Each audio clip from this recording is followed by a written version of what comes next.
Alright guys, so today we're checking out the new ENGWE M20 version 2, and this was one of the more popular moped style bikes or e-bikes from last year, and this new version has been upgraded. It's basically a spec upgrade. We'll go over all of the new features here in a second, but basically the frame is mostly the same. Obviously, we got a different color this time. Last one I got was black, and this one was actually all black. Now we got the sort of the blue and the brown tones here, which I really like. I do like the Chaoyang tires with the eraser colored sides. Very nice. Same 6061 aluminum frame, but they did add a couple of extra braces here in the center. There was only one before, now there's three, and you have some mount points there for like a water bottle holder, for example. They also changed this stem piece right here, slightly modified. It's kind of pointing up a little bit. The tires again are the same, the Chaoyang 20-inch by 4-inch fat tires, but these are not the all black ones. These are the ones with the nice eraser colored sides. The rims are slightly modified. They look almost the same, but they're a little bit different design, so a little bit of an upgrade there. The biggest upgrade, of course, is the motor. 52 volts, 750 watts, 75 Newton meters of torque, and 1200 watt peak.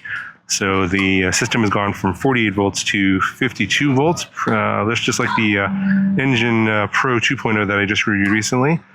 And we have a battery upgrade as well. So previously we had two 48 volt batteries. You can get a single battery version as well. But now we got two 52 volt batteries at 15.6 amp hours.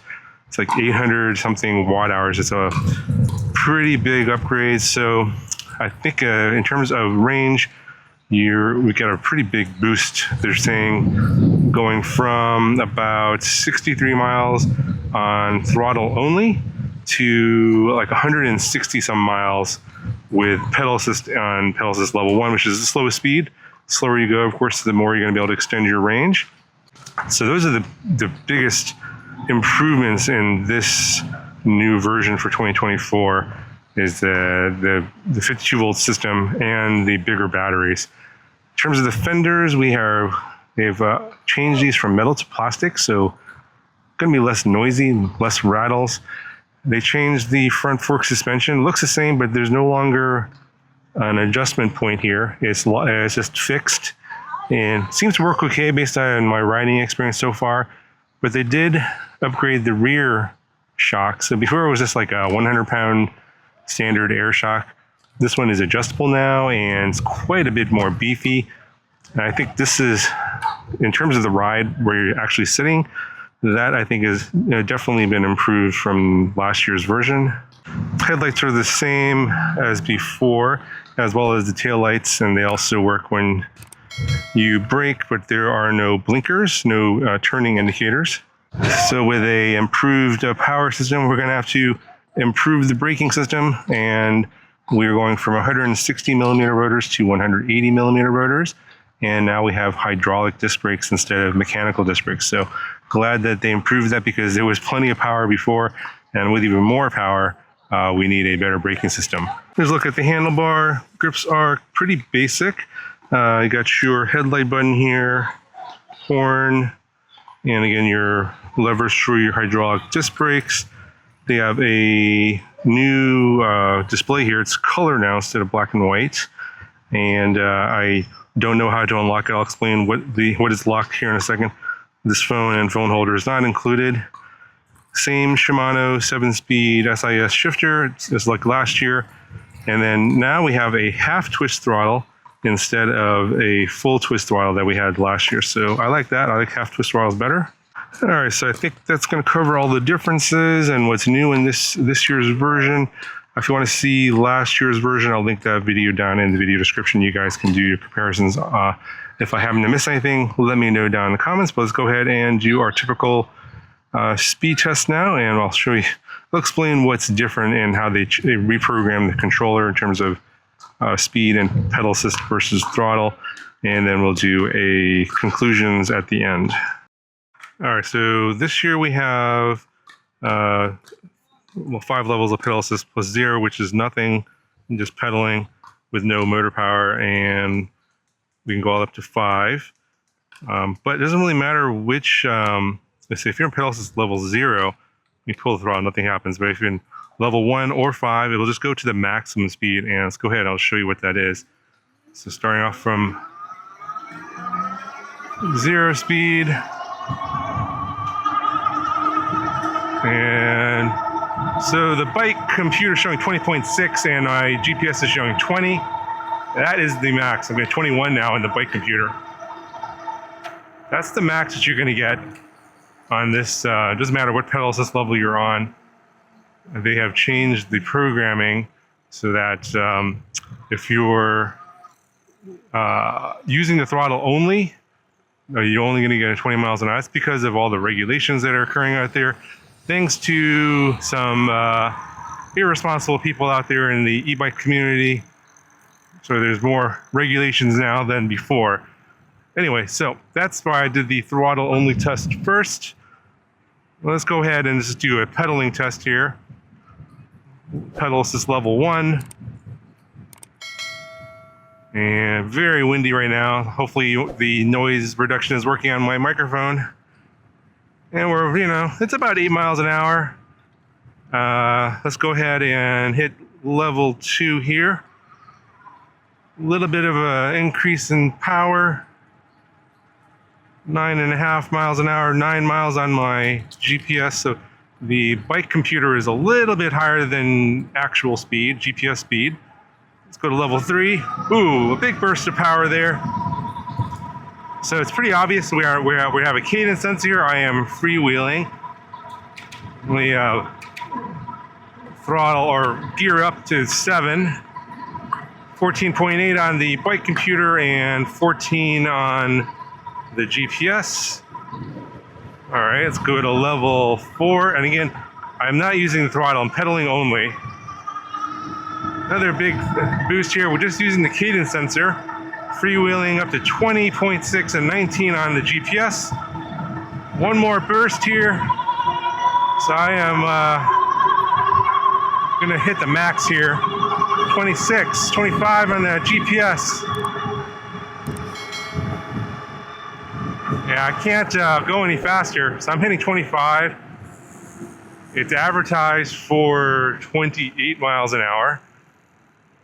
Problem is, because it has a cadence sensor, it can only go as fast as you're putting effort in, and I can't put any more effort in. I'm going as much as I can, so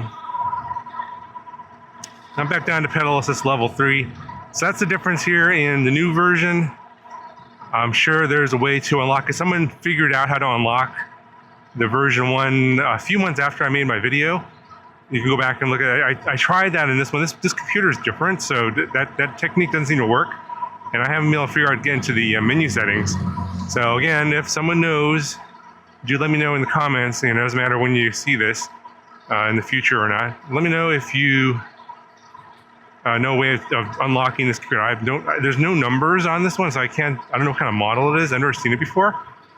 But if anyone knows a way to get higher speed, because you should be able to go 40 miles an hour easily on this motor setup for sure. All right, so here's some thoughts on the new version 2. Definitely like all of the upgrades that they've done. More power, bigger batteries, more range. Of course, the downside with bigger batteries is more weight. So this bike now is about 100 pounds now, technically 99.6 or 99.8 pounds. So it's getting up there. It's getting pretty heavy for at least the dual battery version. I kind of wish that they would have upgraded the cadence sensor to a torque sensor like they did on the Engine Pro 2.0 that I just reviewed. I like the fact that it's going to be, the pedaling is going to be more in line with your effort. And so I probably could have hit 28 miles an hour with a torque sensor because, I'm actually adding my effort in with the motor power as well. Whereas with the cadence sensor, it's just all motor power. So maybe for version 3 next year. Just a little minor thing there. Honestly, going over 25 miles an hour is not my thing anyway. I not particularly one for speed, but I'm pretty sure that this can be unlocked. Someone will probably figure it out, and when you do let everyone know down in the comments how it's done. And please be detailed in your description of how it's done. That would be helpful. I definitely like the improved, upgraded center shock for the suspension. Obviously, I don't go off-roading too much, so the front shock isn't as important as the center shock, especially for little, road bumps and stuff. And it's adjustable, so I actually did, it was a little bit on the loose side, so I did tighten up a tiny bit. And I like the fact that I could customize it to my comfort level, so that's a plus for sure. I really like this color scheme, the brown tans with the blue. The matte paint finish is really nice in this one versus the all black from last year. I also like that they changed the fenders from metal to plastic. While metal is nice, I think it makes it look a little bit more expensive, I guess, or more premium. Metal tends to rattle, and when you're riding around, the rattling can get annoying sometimes. Typically, when the bike's new, everything is nice and tight, all the screws are nice and tight, but then later on they get a little loose, and then they start rattling, and then you have to go around and do some maintenance. Yeah, a little bit of a complaint there. Oh, I'm kind of lazy, I don't want to do maintenance, but you can go around and tighten up stuff and then rattles go away, but it is something that happens more often as the bike gets older, so I'm glad that they switched over to plastic. Yeah, overall, I'm glad they didn't change the design too much. I think they just sort of refined a couple areas on the frame, but it's overall a nice looking frame. This is probably one of the most popular e-bike models from last year, and they just tweaked it to give it a bit of an improvement, and I think they did a fine job. Anyway, I'm going to link this down in the video description if you guys want to check it out. Pricing does change all the time, and in fact, I think for both the single battery and the dual battery version, it's actually better this year versus last year. I think the dual battery is like $1,300, which is cheaper than last year's dual battery version. So not only did they upgrade everything, they lowered the price. All right, that's going to do it for this video. Talk to you guys in the next one.